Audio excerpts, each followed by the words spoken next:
खबर उत्तराखंड देख रहे हैं आप। लोकमंच न्यूज में आपका स्वागत है। मैं हूं आपके साथ सुरभि राजपूत। बुलेटिन की शुरुआत कर रहे हैं बड़ी खबर के साथ। बड़ी खबर राजधानी देहरादून से। सीएम पुष्कर सिंह धामी ने मन की बात कार्यक्रम में हिस्सा लिया। पीएम मोदी के नेतृत्व में सबका साथ सबका विकास, ये कहा है उत्तराखंड के सीएम ने। सीएम का सपना था उनकी विधानसभा एक आदर्श विधानसभा बने। विकास की विजन के साथ सरकार काम कर रही है। तो आपको बता दें कि उत्तराखंड के मुख्यमंत्री पुष्कर सिंह धामी ने प्रधानमंत्री नरेंद्र मोदी के कार्यक्रम मन की बात में हिस्सा लिया है। इस दौरान उन्होंने पीएम मोदी की बड़ाई की। पीएम मोदी के नेतृत्व में उनका कहना है कि सबका साथ सबका विकास हुआ। पीएम मोदी का सपना था कि उनकी विधानसभा एक आदर्श विधानसभा बने। विकास के विजन के साथ सरकार काम कर रही है, ये भी पीएम के द्वारा कहा गया।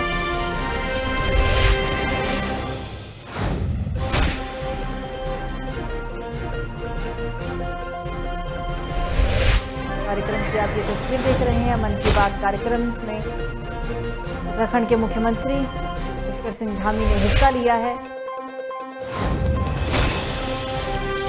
आने वाले समय में मैं हमेशा से कहता था कि खटीमा को हम आगे लाएंगे, खटीमा को एक आदर्श क्षेत्र बनाएंगे और खटीमा को नंबर 1 खटीमा बनाएंगे। तो उस क्षेत्र में मैंने पिछले सालों में काफ़ी सारी स्कीमों को आगे बढ़ाया है, वो धरातल पर उतर रही हैं। उसमें प्रमुख रूप से चाहे हमारा यहाँ पर बनने वाला केंद्रीय विद्यालय हो, चाहे यहाँ पर हमारा बनने वाला हाईटेक बस अड्डा हो, या हमारा ITI हो, पॉलिटेक्निक हो, यहाँ पर हमारा सरकारी अस्पताल हो। इसके साथ साथ सौंदर्यीकरण की स्कीम चल रही है। हमारा बाईपास यहाँ पर बन रहा है। महाविद्यालय के अंदर जो है हमने कुछ भवन बनाया है, कुछ आगे और बनाने वाले हैं। तो कर्णप्रयाग और नगर पालिका के वार्डों की गलियों और रास्तों में जगह जगह कूड़ा जमा हो जाने से आने जाने वाले राहगीरों व दुकानदार खासे परेशान है। इसे अजीज आकर आज दुकानदारों द्वारा ये कूड़ा उठाया जा रहा था और साथ ही सफाई कर्मचारियों ने उन्हें कूड़ा उठाने नहीं दिया, जिसके बाद प्रशासन और नगर पालिका मौके पर पहुंचा और सफाई कर्मचारियों को मनाने की कोशिश में भी तमाम कोशिशें की गई। लोगों व व्यापारियों को भी सफाई नहीं करने दिया गया है। आपको बता दें कि सफाई कर्मचारियों ने प्रदेश सरकार के खिलाफ जमकर नारेबाजी की और अपना विरोध दर्ज कराया। विरोध प्रदर्शन की ये तस्वीर उत्तराखंड के चमोली से देख रहे हैं। 11 सूत्रीय मांगों को लेकर सफाई कर्मचारी हड़ताल पर बैठे हुए हैं। हड़ताल 11 सूत्रीय मांगों को लेकर किया जा रहा है। हालांकि सफाई कर्मचारियों के काम पर नहीं लौटने की वजह से पूरे इलाके के अंदर कूड़ों का अंबार लग गया है। ये जो पूरे उत्तराखंड में इनकी सफाई कर्मचारियों की 11 सूत्रीय मांग है और पूरे प्रदेश भर में इनका आंदोलन चल रहा है, बहिष्कार चल रहा है। फिर भी हम जो अपने तहसील अंतर्गत है कर्णप्रयाग में इन सफाई कर्मचारियों से वार्ता कर रहे हैं और पूरा प्रयास कर रहे हैं समझाने का कि किसी तरह से कूड़ा हटाया जाए और वैकल्पिक व्यवस्था भी बनाने की कोशिश कर रहे हैं ताकि जो ये कूड़े का जो अंबार लगा है वो किसी तरह से हट जाए। तो देहरादून से बड़ी खबर। उत्तराखंड में बदला है मौसम का मिजाज। मौसम विभाग ने ऑरेंज अलर्ट जारी किया। पहाड़ों में पहले से भूस्खलन देखी जा रही है। आवाजाही बुरी तरीके से प्रभावित है। आसपास के इलाकों में बारिश का सिलसिला एक बार फिर से शुरू हो गया है। कुमाऊं के साथ देहरादून में भी बारिश हुई शुरू। उत्तराखंड के अंदर एक बार फिर से मौसम का मिजाज बदला। उत्तराखंड के कई इलाकों में, कई जिलों के अंदर भारी बारिश की चेतावनी दी गई। मौसम विभाग ने ऑरेंज अलर्ट भी जारी किया। पहाड़ों में पहले ही भूस्खलन की वजह से आवाजाही पूरी तरीके से प्रभावित है। आसपास के इलाकों में बारिश का दौर एक बार फिर से शुरू हो गया। कुमाऊं के साथ देहरादून में भी भारी बारिश हुई थी।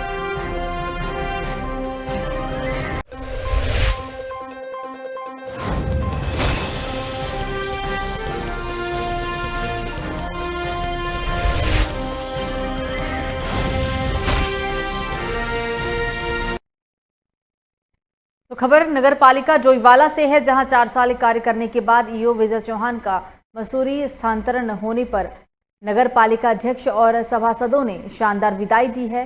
नवनियुक्त ईओ शक्तिलाल शाह का मसूरी से जोईवाला आने पर भी कर्मचारियों ने स्वागत किया। विधिवत पद ग्रहण करते हुए उन्होंने कहा है कि सभी को लेकर डोईवाला के विकास को आगे बढ़ाया जाएगा।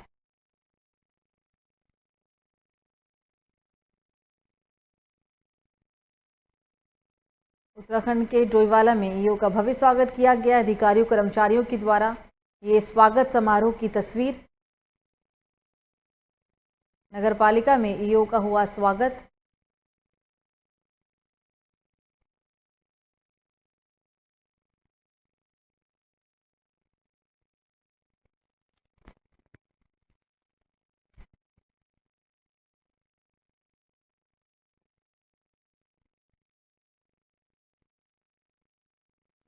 जैसा आप जानते हैं कि स्थानांतरण एक प्रक्रिया है शासन की, हमारे सर्विसेज की, और उसी तहत ये ट्रांसफ़र हमारा मसूरी हुआ है। लेकिन मेरे यहाँ 4 साल जो हुए उसमें मैंने अपने परिवार समझ के पूरा अपने क्षेत्र को मैंने विकास करने की कोशिश करी। यहाँ जनता के जो भी यहाँ डिमांड थी उसको पूरा करने की कोशिश की और अपने परिवार को उसके समय ना देकर यहाँ मैंने मैक्सिमम समय दिया और यहाँ डेवलपमेंट किया है और भविष्य में भी जहाँ भी जा रहा हूँ वहाँ पर भी इस प्रकार का डेवलपमेंट करूँगा।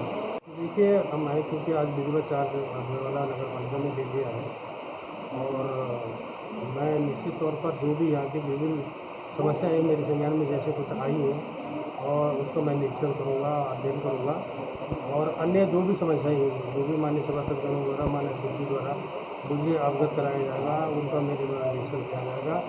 यदि वो वाकई में है और उनका निराकरण किया जाना है तो यथाशीघ्र उनका निराकरण।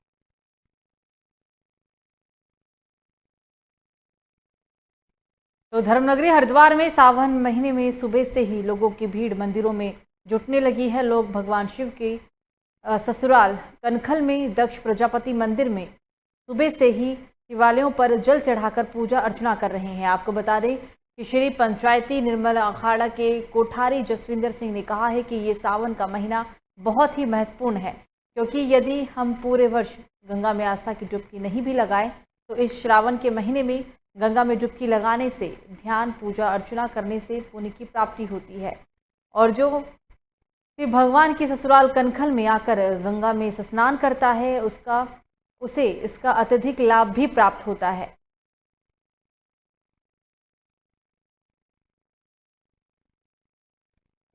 अनूप तिवारी, आज मैं दिल्ली से पहुंचा हूं और सबसे पहले मैं दक्षिणेश्वर मंदिर में आया, इस मंदिर प्रांगण में, और स्नान किए, साथ ही साथ भगवान महादेव का दर्शन किया। बहुत ही मन में शांति और हर्षोल्लास के साथ सावन की पहली तारीख, पहला दिन मंगल कामना के साथ आया है।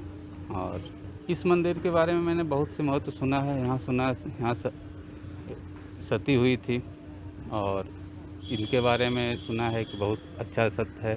सावन महीने में भगवान शिव, जैसा कहा जाता है कि सावन महीने के दिन में भगवान शिव जो है दक्षिणेश्वर मंदिर में ही 1 महीने तक पूरे निवास करते हैं।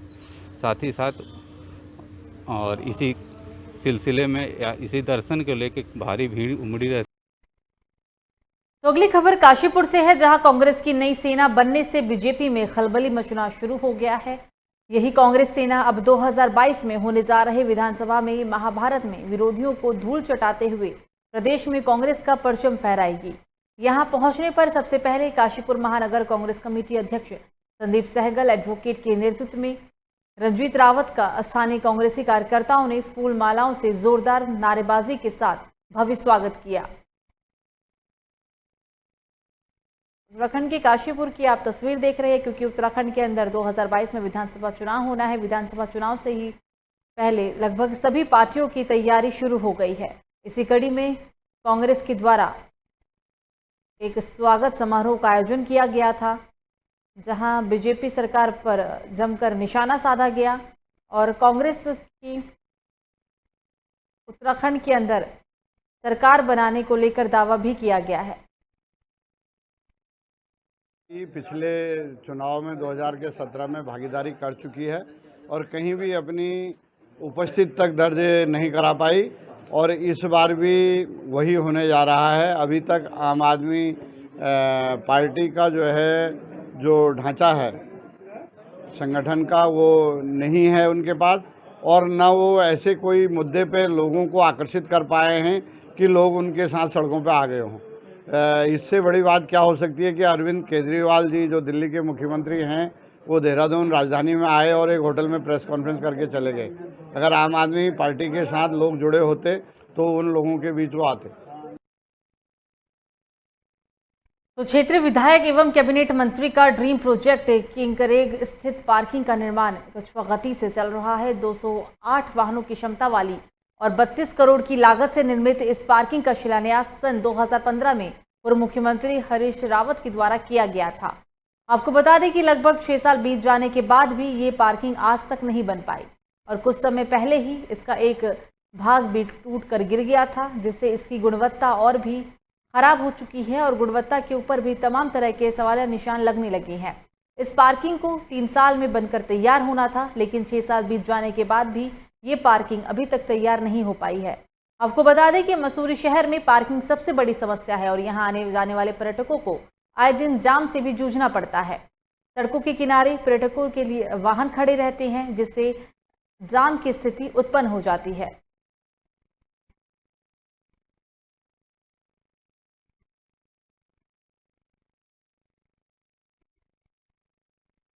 तो 2022 के नजदीक आते ही उत्तराखंड में राजनीतिक हलचल तेज हो गई है। पार्टियां 2022 विधानसभा चुनाव के लिए अपनी तैयारियों में जुट लग गई है। इसी कड़ी में कांग्रेस ने भी उत्तराखंड कांग्रेस में प्रदेश अध्यक्ष बदलने के साथ साथ अन्य कई पदों पर दूसरे कार्यकर्ताओं को मौका दिया। आपको बता दें कि हरिद्वार से इस संजीव चौधरी को उत्तराखंड कांग्रेस आउटरीच समिति का सदस्य बनाने पर लोगों ने काफी उत्साह देखा जा रहा है। संजीव चौधरी ने कांग्रेस हाईकमान का आभार भी जताते हुए कहा है कि इस बार उत्तराखंड की जनता कांग्रेस की सरकार बनाएगी और भाजपा अब 15-20 सालों तक दूर दूर तक नजर नहीं आने वाली है। आपको बता दें इसी कड़ी में अब आम आदमी पार्टी की बात की जाए तो आम आदमी पार्टी की तरफ से भी उत्तराखंड में विधानसभा चुनाव जीतने को लेकर तमाम तरह के दावे किए जा रहे हैं। उत्तराखंड के अंदर आम आदमी पार्टी भी अपना अस्तित्व ढूंढ रही है। और रही बात कांग्रेस की, तो किस चेहरे को लेकर चुनाव लड़ेगी कांग्रेस, ये आने वाला समय ही बताएगा।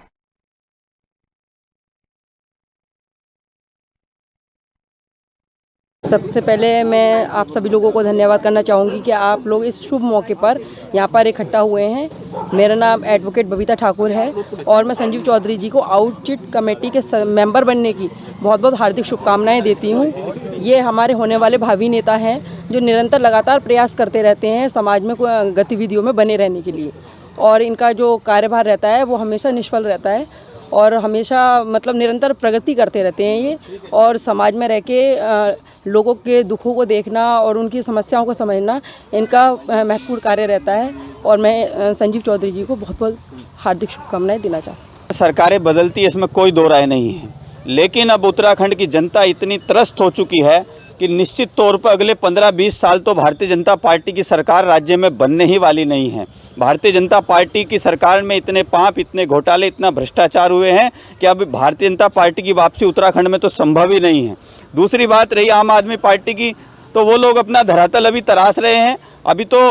अभी तो उनका उदय भी नहीं हुआ, जन्म भी नहीं हुआ उत्तराखंड में। निश्चित तौर पर उनको जो भी वोट पड़ने वाला है वो भारतीय जनता पार्टी का वोट उनको कन्वर्ट होने वाला है। केवल कांग्रेस को उत्तराखंड की जनता, चाहे वो कुमाऊं हो, चाहे वो गढ़वाल हो, तमाम क्षेत्रों में कांग्रेस का वोट सीधे सीधे आज उनको मिलने वाला है। और 2022 में भारतीय जनता पार्टी जमीन पर होगी, अपना धरातल तराशेगी और कांग्रेस की सरकार पूर्ण बहुमत से। तो खबर हरिद्वार से है, जहां पर श्री अखंड परशुराम अखाड़ा की ओर से लोगों को शस्त्र विद्या सिखाने का निःशुल्क परीक्षण कार्यक्रम काफी दिनों से चल रहा है। परशुराम अखाड़े की तरफ से धर्मनगरी हरिद्वार में एक कार्यक्रम का आयोजन भी किया गया, जिसमें रुड़की विकास प्राधिकरण के सचिव ललित नारायण मिश्रा और बाबा हठयोगी और उनके साथ समाजसेवी डॉक्टर विशाल गगर ने दीप प्रज्वलित कर कार्यक्रम का शुभारंभ किया, जिसमें प्रशिक्षण लेने वाले व्यक्तियों ने अपना हुनर भी दिखाया और सबको मोह लिया। इस कार्यक्रम में बालिकाओं द्वारा कार्यक्रम का आयोजन किया गया था और आकर्षण का भी केंद्रीय पूरा कार्यक्रम बना रहा। इसी कड़ी में श्री अखंड परशुराम अखाड़ा के अध्यक्ष पंडित अधीर कौशिक का कहना है कि देश में अब शस्त्र विद्या सीखने की जरूरत है। ये विद्या प्राचीन काल से चली आ रही है और इसको सीखने के बाद व्यक्ति आत्मनिर्भर बनता है। हमने बालक बालिकाओं को प्रशिक्षित भी किया है, जिससे कि वो अपनी रक्षा स्वयं कर सके। आज हमें 26 दिन हो गए गौतम फार्म हाउस में 6 बजे से 8 बजे तक शस्त्र विद्या सिखाते हुए, और जो बच्चों में ऊर्जा और जो एक आत्मा की आवाज़ आती है कि हमें बांधने के हाथ, तलवार के हाथ, मोंगरों के हाथ, गतकों के हाथ, लठों के हाथ चलाने चाहिए और हमें आना चाहिए। जो माननीय प्रधानमंत्री जी ने कहा आत्मनिर्भर कैसे होंगे? फिर वो ऐसे ही होंगे। अपनी परिवार की रक्षा करने के लिए हमें शस्त्र विद्या सीखनी होगी। तो लालकुआ विधानसभा के बिंदु खत्ता क्षेत्र में लोग अभी गोला नदी पर पुल ना हो पाने से काफी परेशानियों का सामना करते हुए नजर आ रही हैं। बरसात के दिनों में गोला नदी अपने उफान पर रहती है। ऐसे में नदी पर पुल ना होने से नदी के दूसरी ओर बसे दर्जनों गांव के लोगों का संपर्क टूट जाता है। लोग अपनी जान हथेली पे डालकर नदी को पार करने के लिए मजबूर हैं। तेज बहाव होने पर भी कई बार लोग नदी में डूब और बह भी जाते हैं। नदी पार करने के लिए कोई नाव की भी व्यवस्था अभी तक नहीं हो पाई है। बच्चों का भी स्कूल आना जाना पूरी तरीके से बंद है। स्वास्थ्य व्यवस्था भी पूरी तरीके से इलाके में ठप है। ऐसे में अगर किसी को इमरजेंसी हो गई तो उसे भी मुख्य शहर में आने के लिए काफ़ी लंबी दूरी तय करना होगा। बरसात शुरू होने से पहले ही लोग ज़रूरत का राशन सामग्री को पहले ही इकट्ठा कर अपने घरों में रख लेते हैं। बहुत परेशानी होते सब लोगों को। मवेशी है हमारा, लकड़ी लाने का और आने जाने का। यहाँ पर पुल होना चाहिए। हम लोग यहाँ कॉलोनी में रहते हैं, बाहर के आदमी हैं सब। कहीं शाहजहानपुर का है, कहीं बदायूं का, कहीं बिहार के हैं, कहीं बंगाल के हैं, कहीं सभी लोग यहाँ रहते हैं। तो सब लोगों को बहुत सुविधा होना चाहिए। कुछ ना कुछ करिए। मजदूर आदमी हैं हम, यहाँ काम करने वाले आदमी ठहरे और हम लोगों को बहुत परेशानी हो जाती है। यहाँ क्या कहते हैं, स्कूल के बच्चों की बहुत तकलीफ है। यहाँ बच्चे स्कूल नहीं आ पाते हैं, छोटे बच्चे बिल्कुल भी नहीं आ पाते हैं। और क्या कहते हैं, पशु ये यहाँ चिकित्सा की बहुत दिक्कत है। आदमी बीमार भी हो जाता है तो क्या उसे गोला पार के रास्ते आना पड़ता है या फिर किच्छा के रास्ते आना पड़ता है। और गोला पार के रास्ते इस समय हाथियों का बहुत बड़ा आतंक है और शाम को तो कोई आ भी नहीं सकता वहाँ, क्योंकि शेर और हाथियों का बहुत आतंक फैला है इस समय। क्योंकि 2-3 केस कर भी दिए, आदमी मार भी दिए हैं, हाथी ने मार दिए हैं। तो वहीं मंगलौर में कांवड़ियों को रोकने के लिए बढ़ाई गई फोर्स। नारसन बॉर्डर पर बढ़ाई गई है अतिरिक्त फोर्स। आज से शुरू हो गया है सावन का पवित्र महीना। उत्तराखंड सरकार ने कांवड़ यात्रा को रद्द कर दिया। कोरोना को देखते हुए इस बार की कांवड़ यात्रा रद्द की गई। सीमाओं पर उत्तराखंड पुलिस पूरी तरीके से अलर्ट मोड पर। कांवड़ियों को रोकना पुलिस के लिए एक बड़ी चुनौती है। आप ये तस्वीर उत्तराखंड के नारसन बॉर्डर की देख रहे हैं। नारसन बॉर्डर के अंदर पुलिस फोर्स को बढ़ाया गया है क्योंकि सावन का पावन महीना शुरू हो गया और ऐसे में कांवड़ की यात्रा 2021 की कांवड़ यात्रा कोरोना को देखते हुए रद्द की गई। लेकिन फिर भी कांवड़ियों के आने का सिलसिला राज्य के अंदर जारी है।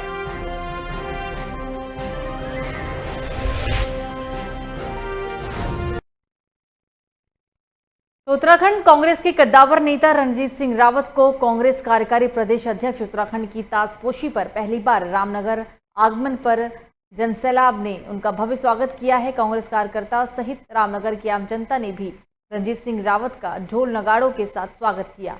उत्तराखंड में कांग्रेस पार्टी के इंदिरा हृदय नेता प्रतिपक्ष के आकस्मिक निधन के बाद जो पार्टी अस्थिरता आई थी उसको संतुलन में लाने के लिए कांग्रेस पार्टी ने नई कमेटियों का गठन किया।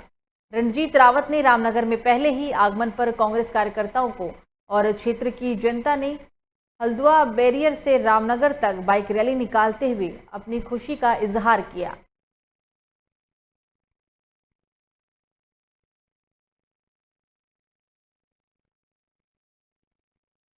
संचालन की, मैनिफेस्टो की, अन्य उनकी तो कई सारी कमेटियां बनाई हैं जिसमें बहुत सारे लोगों को जिम्मेदारी दी गई है। उसमें मुझे भी जो है कार्यकारी अध्यक्ष की जिम्मेदारी दी गई है। मेरी कोशिश रहेगी मनसा वाचा कर्मणा से कि मैं पार्टी की उम्मीदों पर खरा उतरूं और जिन अपेक्षाओं के चलते मुझे बनाया गया। तो उत्तराखंड में भी आम आदमी पार्टी अब दिल्ली की तर्ज पर चुनावी मैदान में कूद चुकी है। आम आदमी पार्टी कार्यकर्ता घर घर जाकर 300 यूनिट मुफ्त बिजली एवं गारंटी फॉर्म लोगों से भरवा रही है। आज विकासनगर भारतीय जीवन बीमा निगम ने पूर्व प्रबंधन महेंद्र चौधरी ने भी आम आदमी पार्टी की सदस्यता ली और विकासनगर विधानसभा सचिव भी उनको बनाया गया। इस मौके पर विकासनगर विधानसभा आम आदमी पार्टी के पदाधिकारी भी मौजूद दिखे।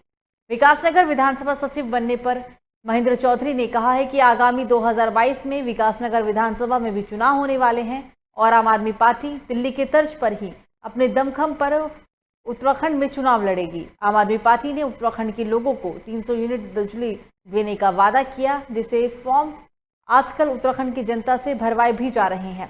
जनता को विश्वास दिलाया जा रहा है कि अगर 2022 में आम आदमी पार्टी की सरकार बनती है तो उत्तराखंड के अंदर 300 यूनिट फ्री बिजली लोगों को दिया जाएगा।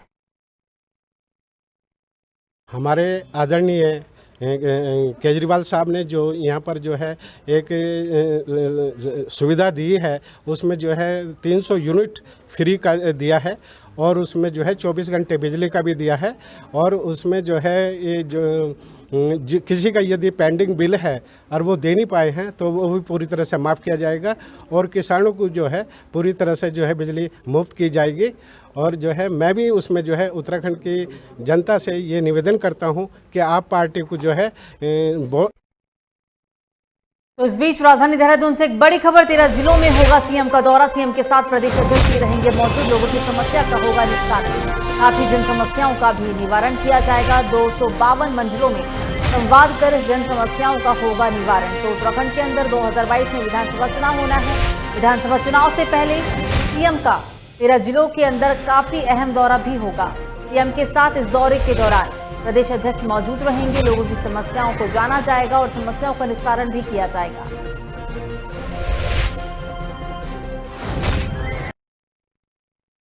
तो फिलहाल बुलेटिन में मुझे दीजिए इजाजत। लोकमंच न्यूज़ पर खबरों का सिलसिला जारी रहेगा। नमस्कार।